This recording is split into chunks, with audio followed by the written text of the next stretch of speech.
Bueno, pues bienvenidos a nuestro podcast de nuevo. Y Aline, how are you? How are you doing? Fine. Happy to see you again, Johnny. Very good. Well, tell us what are we going to talk about today in our podcast? Today's episode is all about something super practical: how to write a CV in English. Whether you're applying for a job in the UK, the US, or anywhere English is spoken, your CV is your first impression. So let's make sure it's a good one. Oh yes, and writing a CD in English can feel very different from writing one in your native language. It's not the same writing in Spanish than in English. So we will help you to avoid common mistakes and make your CD stand out. This is part one of a two-part series. In this episode, we'll cover the basics, what to include, what to avoid, and how to make a strong first impression. And in part two, we will talk about how to tailor your CV for specific jobs. So don't worry, you will got another one, and there we will highlight your achievements and use action verbs effectively. But for now, let's start with the basics. So this is then the idea, and we will do that as we usually like to do, with a role play and using some of the language. What you will notice is that during the role play today, we will use a lot of vocabulary that later on it's going to be repeated with some of the slides that we have. And in fact, here you got our first one, how to ace your CV in English. So later on, we will review part of the vocabulary, and we will show you some idea terms with also some of the slides. So let us start then our small talk here, Aline. So let's start. Aline, hey, it's good to see you. Johnny, wow, it's been ages. How are you? Oh, honestly, I'm a bit stressed, Aline. I'm applying for a job in London and they want my CV in English. I've been trying to update it, but I'm completely lost. Ah, the classic CV stress. I've been there, but don't worry. I've written plenty of CVs for jobs in the UK. I can definitely help. Whew, I don't know if it's harder to write a CV or to actually get a job. Both can be tough, but let's focus on the CV first, okay? What have you done so far? Well, I have updated my CV in Spanish, and I was going to translate it, but it feels weird. Yeah, translating a CV directly doesn't always work. There are cultural differences and certain expectations in English speaking countries. Like what, for example? For starters, no photo, no date of birth, and no marital status. Employers in the UK and US don't need that. They care about your skills and achievements, not your appearance or your personal life. Really? I've always included a photo. Isn't it important to look professional? Not in English speaking countries. They avoid photos to reduce bias. It's all about what you can do, not how you look. Okay, good to know. So, what should I include at the top? Okay, start with your contact details, just your name, phone number, and email address. And make sure your email is professional. Wait a second. What's wrong with my email? Because I noticed your face. I noticed your face when you said that about your email. So you think that Johnny Rockstar 1985 at gmail.com, it's not professional? It's memorable, but not in a good way. Use something simple, Johnny, like johnny.smith@gmail.com. Okay. So I'll change it. So what comes next? Okay, after your contact details, write a short personal statement. This is a brief paragraph that explains who you are, what you've done, and what you can bring to the job. Uh, so that's like a cover letter? Not exactly. Think of it as your elevator pitch. It should be short and impactful. Got it. What about my work experience? Should I list everything? No. Focus on what's relevant to the job you're applying for. And use bullet points to describe your responsibilities and achievements. Bullet points. Why? They make your CV easier to read and keep your descriptions short, no long paragraphs. Recruiters don't have time for that. Okay, so, but how do I make my CV sound professional? I don't want to sound basic. Mhm.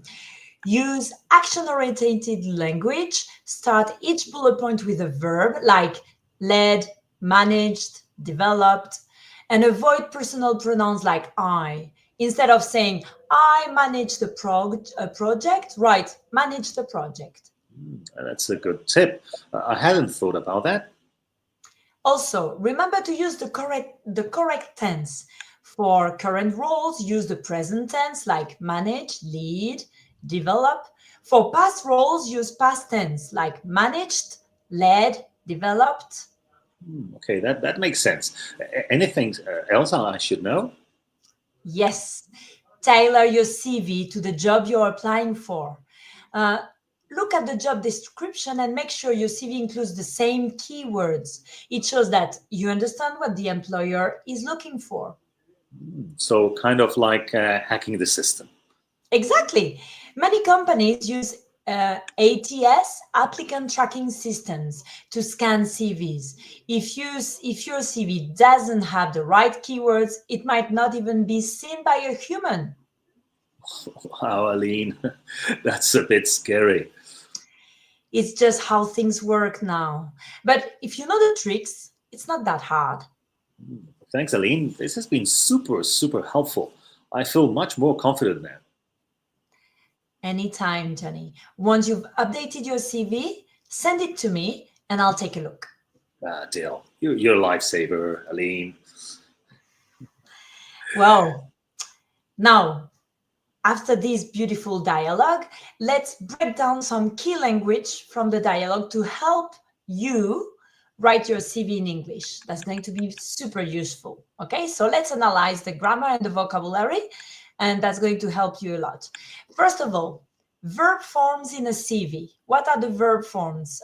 Did you get them, Johnny? Yes, you have the present tense and the past tense. No? When do we use them? Okay, so present tense is for what you're currently doing, your current role. As we gave an example, like manage a team of 5 people. That means that at the moment, what you're doing is that. Then past tenses, you use them for previous roles. Like, for example, managed a team of 5 people, if you talk about your former job, for example. Okay, now, avoid personal pronouns. We said that in the dialogue, okay? Remember, in English CVs, we avoid using I and we. It's the opposite of normal language. We always tell our students to use I and we, not on the CV. Instead of saying, I manage the project, you write, manage the project. And it's correct. That's the way it should be. It sounds more professional and more formal. Okay, another point, Johnny, help us. Yeah, we can use useful phrases for CVs, no, for personal statement, key achievements, professional skills that you had. So all these are important tips to keep in mind. And I think we have now just a question, no, to ask for the audience. So if you are watching or listening, how would you say in English? Reduje los errores en los informes en un 30%. This is an interesting, it's an interesting one. Let's see. Let's see what our listeners can think about. How would you say this in English? We give you just. We will reveal this at the end of the podcast. So stay with us and just you can find out. Be careful about the tense. Okay, reduje los errores. Let's see what you write. We're looking forward to it. And if you're enjoying this episode, please don't forget to like, subscribe, and share it with your friends. That's remember, writing a CV doesn't have to be stressful. We are here to guide you through it. So don't worry. So Yeah. we have now just another idea, no, that we can share with our friends. Yeah, cultural hook. That's Hmm. interesting. Did you know that? Some people doubt between a CV and using the word CV or resume, let's say it, or resume in French. Yeah. Hmm. So that's a common question. What's the difference between CV and resume, Johnny? Tell us. Well, just as we can see in the screen, no, just if you see our slide, no, so CV, it's used in the UK, no, in the UK we use the term CV more, and in the US, no, we use more the resume, no. So I have heard both terms, but I never really understood when to use each one. So maybe you can give us a little bit more of a tip. Yeah, well, you explained it very well, and we can see it on the screen. Just, uh, just the anecdote, like résumé means summary in French. Hmm. So that's more commonly in the US. In the rest of the world, CVs they will understand. But anyway, it's not the difference is more about the name than the format. Okay, we're talking about the same thing. Both documents serve the same purpose to present your work experience and skills. So just remember CV, UK, and Europe and US, they will say resume, okay, All which is right. shorter and more concise. Well, that sounds so good in your French accent. Resume, I can't resume. help Very it. good. No, it's true. So then, in our just talk that we were doing, in our role play, I said that I was applying for a job in London. So if I was applying for a job in London, I should always say CV, right? Exactly. Stick with CV for the UK, Europe, and most of the world. Yes. Use resume if you're applying to jobs in the US. But honestly, if you say CV in the US, most people will still understand. So don't worry too much about it. All right, good, good to know. Okay, so now uh, we're going to go through the different tips that we saw during the dialogue. It's good to refresh our memory because the dialogue was quite fast, and we want to go step by step to what we learned. Okay, so what to include and what to avoid. The first section of your CV is your personal details, but there are some things you should avoid. Like what, for example? Okay, we said first, don't include a photo. It's common in some countries, like Spain, for example, but in English speaking countries, it's not necessary and can even be seen as unprofessional. Okay, so no photo. What else? Don't include your date of birth, marital status, or nationality. Just your name, phone number, and a professional email address. Professional, okay? All right, very good. Yes, yes. So I need to change my email address. I got it. So the Johnny Rockets 1985 at gmail.com isn't going to work, is it? No, use something simple, okay? Like we said earlier, Johnny.Smith or Johnny. Whatever, but it's better not to add anything funny. At gmail.com. Keep it professional. Good. Okay, What so that's else? the first section. We saw what to include, okay, and what to avoid. Now, And what to avoid? personal statement, how to write a strong introduction. After your contact details, you need a personal statement. This is a short paragraph at the top of your CV that sums up who you are, what you've done, and what you can bring to the role. Hmm. So then we said that I asked you this idea. No, is that a cover letter? We said no. You remember during the talk, I said, is that a cover letter? Yeah, and you remember I said, not exactly. It's more like an elevator pitch. What's that? Just a few sentences that might highlight your key skills and achievements. Make it short and impactful. So it's not a letter that lengthy describes your intentions. No. What you want is something that causes an impact and That's short. true. That's true. You know what I like about this statement, the elevator pitch? That is, it's like it's a term that comes from the idea of being able to deliver your message very fast, no? In the time that it takes to ride an elevator. So how long does it take to go from one floor to the other? Maybe 30 seconds, 1 minute. So more or less, that's the idea. So let's continue then with more tips or ideas. Maybe now about the tenses. Exactly. You remember we insisted on using the correct tenses. So this is a common mistake that people make when writing a CV. Really? How so? Yeah, because we tend to mix the tense. We don't give importance to them. So for your current job, as we said, use present. For example, we said before, manage a team, okay, or develop marketing strategies. But for the previous jobs, we use the past tense, managed, developed, and it sounds more professional and organized. So be careful, review your CV and see if your tenses are correct.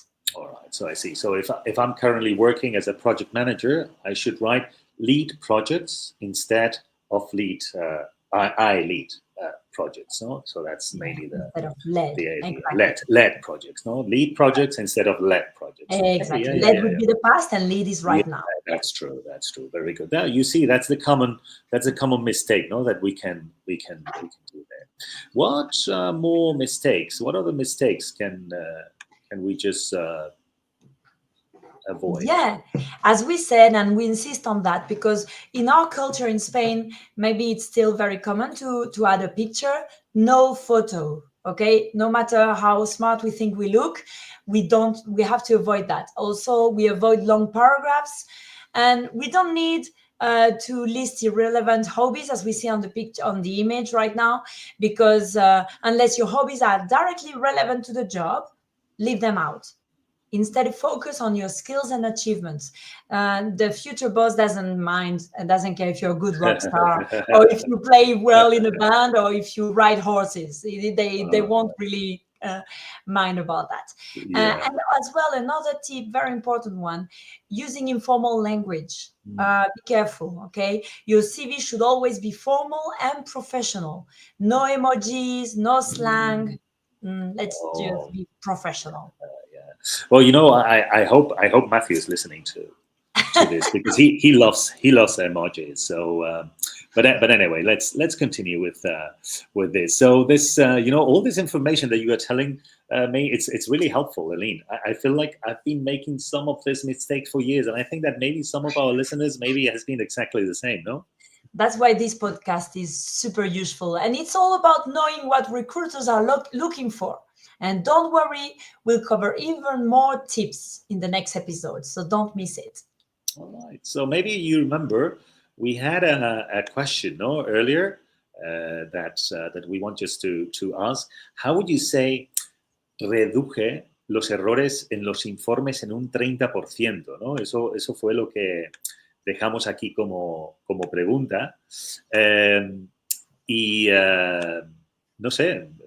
Comentamos ya con nuestros escuchantes, aquí tenemos, ¿no? Esta era la frase, reduje los errores del informe en un 30%. Bueno, pues esta es la solución, ¿no? I reduced errors in reports by 30%. So, did you get this right? Bueno, ¿lo tenías bien? Bueno, pues si lo tenías bien, perfecto. Did you get the reduced in past? Yeah, that's important. Very good. And remember, always use numbers to quantify your achievements. That's very important. And it makes your CV stand out. Fantastic. Wow. Fantastic. Right. So today we've covered a lot of ground. We talked about the differences between a CV and a resume, what to include in your CV, what to avoid, and some tips to make it stand out. And also we have talked, very interesting, and we have also talked about common mistakes and how to avoid them. So if you're updating your CV, keep these tips in mind. In our next episode, we'll go deeper into how to highlight your achievements and tailor your CV for specific jobs. Don't miss it. And if you need help improving your English for work, well, then visit our website, www.trainlang.com. We have courses that will help you feel confident in any job interview. And don't forget to leave us a comment. Tell us your best CV tip or let us know what you struggle with when writing a CV in English. We'd love to hear from you. Yeah. So, Aline, thank you very much. This has been a very interesting Topic, indeed. Topic and podcast. So now I think we are all prepared just to write a CV or resume, whether we do it here in Spain or in England or in other part of the world. And the tips have been fantastic. I have learned a lot, Aline. So thank you very much. We'll all review our CVs now. Good. So see you very soon, friends. Enjoy. Bye-bye. Just bye bye.